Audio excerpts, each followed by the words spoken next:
ಕುಮಟಾ ಪಟ್ಟಣದ pickup bus stand ನಿಲ್ದಾಣದಲ್ಲಿ 7 ದಿನಗಳು ಶ್ರದ್ಧಾಭಕ್ತಿಯಿಂದ ಪೂಜಿಸಲಾದ ಸಾರ್ವಜನಿಕ ಗಣಪನನ್ನ ಡೋಲು ಕುಣಿತದ ಸಾಂಪ್ರದಾಯಿಕ ಮೆರವಣಿಗೆ ಮೂಲಕ ಹೆಡ್ಬಂದರ್ನಲ್ಲಿ ಕೊಂಡೊಯ್ದು ವಿಸರ್ಜಿಸಲಾಯಿತು.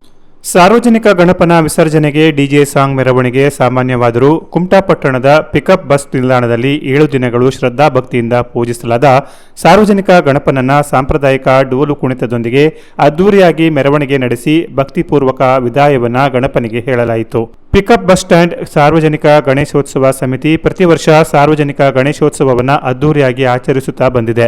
ಇತ್ತೀಚೆಗೆ ಗಣೇಶನ ವಿಸರ್ಜನೆಯಲ್ಲಿ ಡಿಜೆ ಸಾಂಗ್ಗೆ ಕುಣಿತಗಳೇ ಜಾಸ್ತಿಯಾಗಿದ್ದು ಸಿನಿಮಾ ಹಾಡಿಗೂ ನೃತ್ಯ ಮಾಡುವ ಸಂಪ್ರದಾಯ ಗಣಪನ ಮೇಲಿನ ಭಕ್ತಿಯನ್ನೇ ಕುಂದಿಸುವಂತಾಗಿದೆ ಎಂಬ ಆಪಾದನೆ ಬಲವಾಗಿ ಕೇಳಿಬಂದಿದೆ.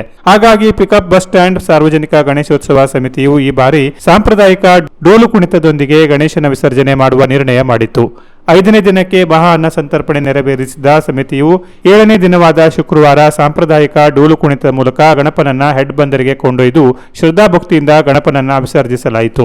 ವಿಸರ್ಜನಾ ಮೆರವಣಿಗೆಯು ರಥಬೀದಿ, ಮೂರುಕಟ್ಟೆ, ಬಸ್ತಿಪೇಟೆ ಮಾರ್ಗವಾಗಿ ಜಯಂತ್ ಸ್ಟುಡಿಯೋ, ಸುಭಾಷ್ ರಸ್ತೆ ಮೂಲಕ ಪಿಕಪ್ ಬಸ್ ಸ್ಟ್ಯಾಂಡ್ ಮಾರ್ಗವಾಗಿ ಹೆಡ್ ಬಂದರಿನಲ್ಲಿ ಸಮಾವೇಶಗೊಂಡಿತು.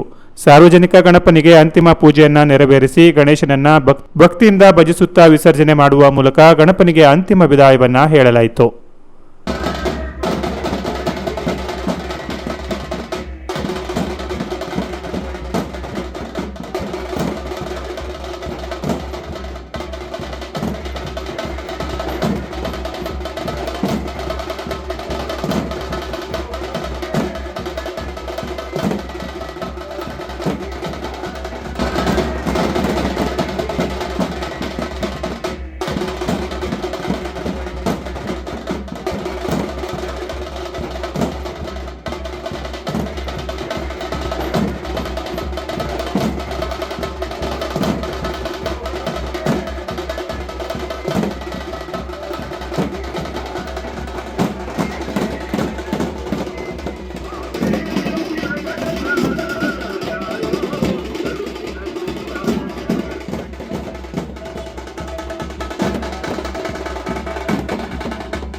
Canara plus news, Kumta.